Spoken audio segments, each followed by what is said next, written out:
அனைவருக்கும் வணக்கம். எபிசோட் 14. வேலை முடிந்து வந்து வண்டியை பார்க் பண்ணினார் செந்தில். எப்பா, இப்பவே இவ்வளவு வெயில், இன்னும் அக்னி நட்சத்திரமெல்லாம் எப்படி தாக்கு பிடிக்க போறோமோ என்று புலம்பியவாறு. அப்பா கவலைப்படாதீங்க, அதான் கார்த்திக் அண்ணன் வேலைக்கு போயாச்சே, சீக்கிரமா ஏசி வாங்கி மாட்டிரும் என்று சந்தோஷம் பொங்க சொன்னாள் ஆஷா. ஏய் சும்மா இருடி ஆஷா, இப்ப ஏசி ஒண்ணுதான் நமக்கு குறைச்சல் என்றாள் அம்மா துளசி. ஏன் அண்ணன் கண்டிப்பா ஏசி வாங்கி மாட்டும் பாரேன் என்றாள் மீண்டும் ஆஷா. செத்த சும்மா இரு, பேச விடு என்று முகம் சுருக்கினாள் அம்மா. என்னங்க போன விஷயம் என்னாச்சு என்றாள். மௌனமாக தலையை பிடித்து உட்கார்ந்தார் செந்தில். என்னங்க கேக்குறேன்ல என்றாள் மீண்டும். இல்லம்மா கிடைக்கலம்மா துளசி என்றார். ஏன் வெட்டி அதிகமா கேக்குறாப்லையா? இல்ல எதையாவது என்று மௌனமாகி போனார் செந்தில். என்ன விவரமா சொல்லுங்க, விடு துளசி பார்க்கலாம் என்றார் செந்தில். ஏன் தரமாட்டேன்னுட்டாங்களா என்றாள். தரேங்கிறான், பின்ன என்ன வாங்கிட வேண்டியதுதானே, வட்டி நிறைய கேட்கிறான், அசையா சொத்து எழுதி கொடுக்கணுங்கிறான், நம்ப மாட்டேன்னு சொல்லாம சொல்றான். அவன் என்ன கேட்கிறான் அசையா சொத்துன்னா? அதான் வீடு காடு தோப்பு பங்களா இது மாதிரி என்றார். சம்மந்தி போன் பண்ணுனாருங்க என்றாள் துளசி. என்னவா? பொண்ணு மாப்பிள்ள ஜவுளி எடுக்கணுமாம், காஞ்சிபுரம் போயிட்டு வரலாமா இல்ல மதுரையிலேயே எடுத்துக்கலாமாங்கிறார். மதுரையில இல்லாத பட்டா என்றார். தெரியல, ஒருவேளை காஞ்சிபுரத்துல எடுக்கணும் பிரியப்படுறாங்களோ என்னமோ என்றார். சரி நீ என்ன சொன்ன? நான் ஒன்னும் சொல்லிக்கல, அவர் வந்ததும் பேச சொல்றேன்னு சொல்லிட்டேன் என்றாள் அம்மா துளசி. ஏன்பா காஞ்சிபுரத்துல பட்டு நல்லா இருக்குமோ என்றாள் வந்தனா. யாரு கண்டாடா, பட்டு பக்கம் எல்லாம் நான் போனதே இல்லடா வந்தனா. உங்களுக்கெல்லாம் வாங்கி கொடுக்கணும்னு ஆசைதான், ஆனா உன் அப்பாவோட பட்ஜெட் தாங்காது, அதனால அகலக்கால் வச்சுக்கிறது இல்ல.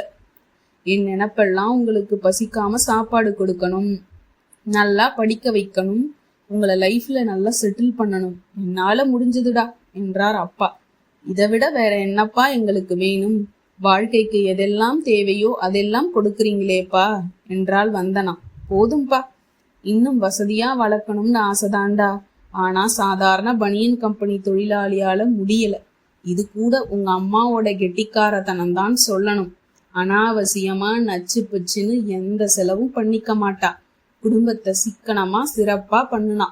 அதனாலதான் கொஞ்சம் மிச்சம் பிடிக்க முடிஞ்சது, உங்களை படிக்க வைக்க முடிந்தது. உங்க அம்மா தனக்குன்னு இதுவரைக்கும் என்கிட்ட எதுவுமே கேட்டதில்லை, என்னைய ரொம்பவும் புரிஞ்சுக்கிட்டவ. உங்களோட எதிர்காலத்திலையாவது இன்னும் நல்லா இருக்கணும்னு ஆசைப்படுறேன் என்றார் அப்பா. அண்ணன் தான் வேலைக்கு போயாச்சே, ஏன்பா இன்னும் கவலைப்படுறீங்க? அதான் அண்ணன் எல்லா பொறுப்பையும் முடிச்சிட்டு கல்யாணம் பண்ணிக்குதாமே, ரொம்ப பொறுப்பான அண்ணன்பா என்றான் விக்கி. ஆமா கார்த்தி, குடும்பத்தை ரொம்ப புரிஞ்சுக்கிட்டவன், அதான் எல்லா பொறுப்புகளையும் நான் கவனிச்சுக்கிறேன்பான் தைரியமா சொல்றான். எனக்கு நல்ல குடுப்பனை, இப்படி ஒரு பிள்ளை யாருக்கு கிடைக்கும்? எனக்கு ஒரு கஷ்டம்னு வரும்போது நான் இருக்கேன்பான்னு கை கொடுக்கிறான். கண்டிப்பா பொறுப்பு எல்லாத்தையும் என் புள்ள செய்வான் தான். ஆனா இப்பதானே வேலைக்கு போயிருக்கான், சின்ன பையன் தானே, இப்பவே குருவி தலையில பனங்காய வச்சது போல சுமையை ஏத்தலாமா? நான் திடமா இருக்கிற வரைக்கும் என் பிள்ளைங்க கஷ்டப்பட விட மாட்டேன் என்றார் செந்தில். அம்மா மௌனமாக உதட்டை கடித்தபடியே புலிக்கு கொட்டை எடுத்து சுத்தப்படுத்தி கொண்டிருந்தாள். துளசி என்னங்க? சென்னையில லாட்ல வேளச்சேரியில் விழுந்த கிரவுண்ட வித்துறலாம்னு முடிவு பண்ணிருக்கேன், புரோக்கர் கிட்ட சொல்லிட வேண்டியது தானே என்றார்.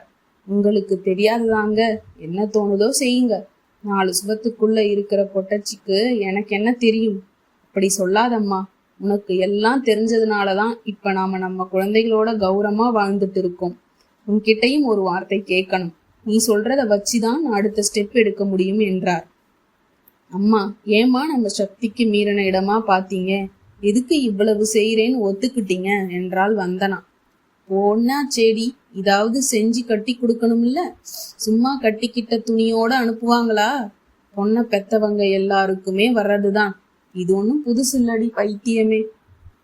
இருக்கப்பட்டவங்களுக்கு பிரச்சனை இல்லை, இல்லாதவங்க எல்லாருமே இப்படித்தான் உருட்டி புரட்டி தான் செய்வாங்கடி பொண்ணே.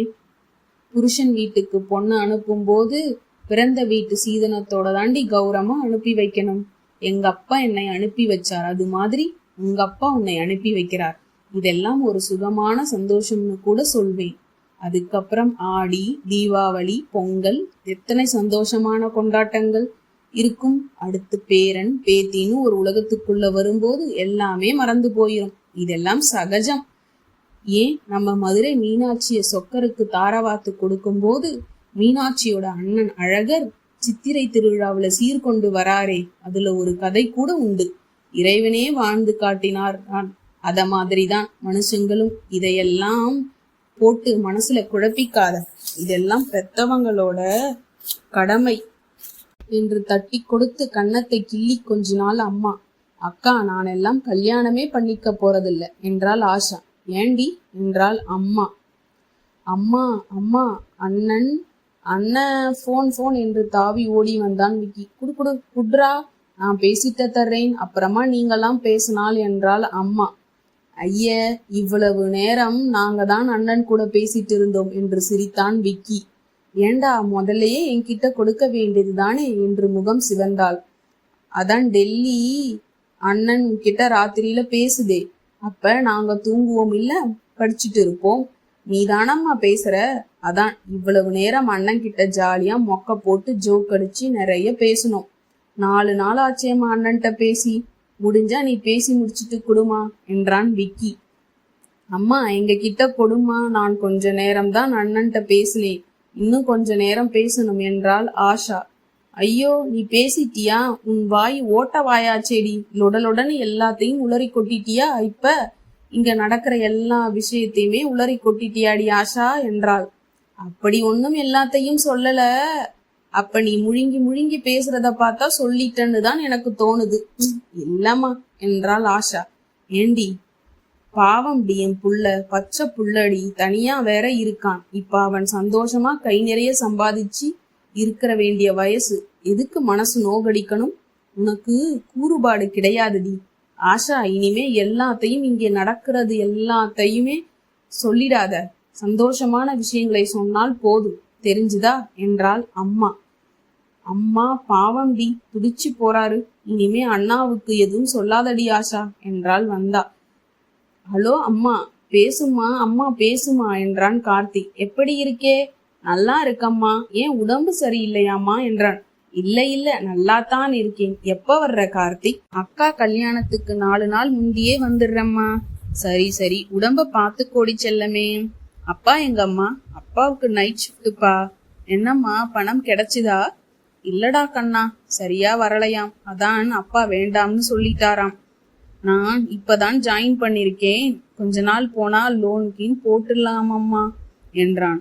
நீ ஒன்னும் மனச குழப்பிக்காதப்பா, அப்பா பாத்துக்குவார், சரியா? இந்த கவலையெல்லாம் பட்டுக்கிட்டு இருக்க வேண்டாம், உன்னோட வேலையில் கவனமா இருக்க பாரு என்றாள். உனக்கு வந்த ஜாதகத்தை வேண்டாம்னு சொல்லிடலாமாப்பா? அப்பா சொல்லிட்டு இருந்தார். சரிம்மா, நாளைக்கு பேசுறேன், பாய்மா என்று செல்லை ஆஃப் பண்ணினான். யாரா என்றான் தினேஷ். அம்மாதான். என்னையும் கூப்பிட்டுருக்கலாமே, நானும் பேசியிருப்பேன். இப்ப என்ன நீயும் கால் போட்டு பேச வேண்டியது தானே? நீ பேசினா அம்மா இன்னும் ரொம்பவே சந்தோஷப்படுவா என்றான். இப்ப ஸ்லீப்பிங் டைம், நாளைக்கு பேசுறேன் என்றான் தினேஷ். அப்பா, நாங்க கோயிலுக்கு போனோம், அப்ப சந்திரிகாவை பார்த்தோம்ப்பா. யாரு? அதான் நம்ம கார்த்திக்கு பார்த்த பொண்ணு சந்திரிகா என்றாள் வந்தனா. ஓ, பேசாச்சுமா அந்த பொண்ணு என்றார். அவங்க அம்மா கூட வந்திருந்தாங்கப்பா, ரொம்ப நல்லா பேசினாங்கப்பா. மீனாட்சி அம்மன் கோயிலில் உட்கார்ந்துக்கிட்டு ரொம்ப நேரம் பேசிக்கிட்டு இருந்தோம்ப்பா. யாரடி என்று படியே அம்மா அப்பாவுக்கு காஃபி கொண்டு வந்தாள். அதான் நம்ம கார்த்தி அண்ணனுக்கு பார்த்த பொண்ணு சந்திரிகா அண்ணி தான் என்றாள் ஆஷா. அதுக்குள்ள அண்ணி எல்லாம் போடுறடி என்றாள் வந்தனாக்கா. என்னை அறியாமலேயே வந்துட்டது, என்ன பண்றது என்றாள் ஆஷா. உன் வாய் முகூர்த்தம்மா, அவளே உனக்கு அண்ணியா வரட்டும்னு அந்த மீனாட்சியை வேண்டிக்கடி என்றாள் அம்மா. அம்மா ரொம்ப அழகா இருக்காங்க, ரொம்ப நல்லா பேசுறாங்க, அவங்க வீட்லயும் நம்ம கார்த்திக் கொடுக்க பிரியப்படுறாங்கம்மா என்றாள் வந்தனா. நாம என்னம்மா செய்ய முடியும், அவனுக்கு பிடிக்கணுமே. நமக்கு நம்ம பிள்ளையோட வாழ்க்கை தானே முக்கியம், அவனோட விருப்பப்படி எல்லாம் நடக்கணும். அப்பதான் அவனோட வாழ்க்கையில சந்தோஷமா இருக்க முடியும். நமக்கு அதுதானே முக்கியம். இவங்க பிரியப்படுறதுக்காக நாம நம்ம பிள்ளையை கட்டாயப்படுத்தவா முடியும்? யார் யாருக்கு என்ன பிரார்த்தமோ என்றார் அப்பா. அப்பா, என்னம்மா, இப்ப வர்ற ஜாதகம் எதுக்குமே மாட்டேங்கிறதாம் அந்த பொண்ணு. முதல்ல வந்த ஜாதகம் வந்தா பண்ணி கொடுங்க, இல்லாட்டி இனிமே அத பத்தி பேச்சே எடுக்காதீங்கங்குதாம் என்றாள் வந்தனா. அப்படியா, ஏன் என்றார் அப்பா. தெரியலப்பா என்றார். அடுத்த எபிசோட் நாளைக்கு பார்க்கலாமா?